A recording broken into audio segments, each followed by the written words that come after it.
বন্ধুরা, তোমরা বুঝতে পারছো না আমাকে, তাই তো? এই দেখো, আমি আজকে এখান থেকে প্রতিদিন সে মানে সূর্যদেবের নমস্কার করার যে ভিডিওটা এখানে আমার গ্রিলের উপর রেখে তারপরে ভিডিওটা করি। ওই জন্য আজকে পুরোটাই দেখালাম তোমাদের কোথার থেকে আমি ভিডিওটা করি। আর দেখতে পেলে তোমরা কোথায়, ওইখানে আমার সেই ইনডোর প্ল্যান আছে, সেই ইনডোর প্ল্যানের পিছনে মানে আবার পলিথিন দেওয়া আছে, সেই পলিথিন সরিয়ে ওখানে স্ট্যান্ড করে তারপরে আর কি দিই। স্ট্যান্ড বলতে ওই গ্রিলে পা দিয়ে তারপরে আর এই গাড়িটা মানে এত শখের গাড়ি, বুঝতেই পারছো। এই ঘরের জন্য এখানে আমাকে বাইরে বের করে রাখতে হচ্ছে এই রোদের মধ্যে। একদম সকালে না বের করলেও হচ্ছেও না, গাড়ি মানে একদম মানে হাঁটা চলা যাচ্ছে না। তো নিয়ে এসেছিলো, ওই জন্য ওকে আবার একটু করলাম। ও ছবি এঁকেছে, সেটা কী কালার করবে তাই বলছে। তা বন্ধুরা, এই যে একেবারে উঠান টেটান রাখে আবার একটু সকাল সকাল আমার ঘুম ভেঙে যাচ্ছে।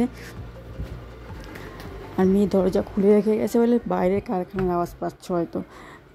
মানে কারখানায় আমাদের সাইডে একদম এত কারখানা, এখানে কারখানারই এলাকা, এখানে প্রচুর কারখানা আছে। তো এই আওয়াজটা সবসময় থাকতেই থাকে। আর এখন তো আমি কোনার পাশের ঘরে থাকি, তাহলে একটু কম। আর সামনের রুমে থাকলে মানে কী বলবো, বিশাল একটা মানে সমস্যা হয়। আর এই দেখো, এই যে উঠোন ঝাড় দিয়েছে, জলটা আমি নিয়েই এসেছিলাম। আর এইখানে প্রতিদিন এখানে ধোয়া হয়। আর এই উঠানটা পুরো ধোয়া হচ্ছে না, এই কারণে ওখানে পুরো বালি, এখনও কাজ বাকি রয়েছে। সেই জন্য আবার আবার ধোবো, আবার করবো। আর এই কাজগুলোরও জল দেওয়া হয় না, প্রচুর দিন রোদে, এখন এরা রোদে থাকে, এখন আর ছাদের নিচে থাকে না। এতটা মানে গাছটা একটা গাছটা হয়ে গেছে। আর বন্ধুরা, এরপরে আমার চুলের মনে আর মানে গুনতে পারা যাবে, এতটা হেয়ার ফল হয়, এতটা হেয়ার ফল হয়। তো আজকে ভাবছি কি একটু পেঁয়াজের রস নেব। অ্যাকচুয়ালি আমার এটা মনে হচ্ছে ইন্টারনাল কোনো প্রবলেম আছে, তার জন্য হরমোনাল কোনো ডিসব্যালেন্স হচ্ছে, তার জন্যই হচ্ছে। এত মানে সারা বছরই আমার চুল পড়ে, মানে হেয়ার ফল সারা বছর হয়। একটু মানে যদি একটু কম হতো না, এতদিন উঠেই যেত, মানে টাক পড়ে যেতাম পুরো। তো চুলটা আবার কী বলো তো, মেয়েদের চুল না গজায়। আর যে অয়েলি স্কিন যাদের, সেই চুল আর কিন্তু গজায় না যাদের। কিন্তু যাদের চুলে ড্যান্ড্রাফ হয় তাদের আবার খসখসে বলে তাদের চুলটা গজায়।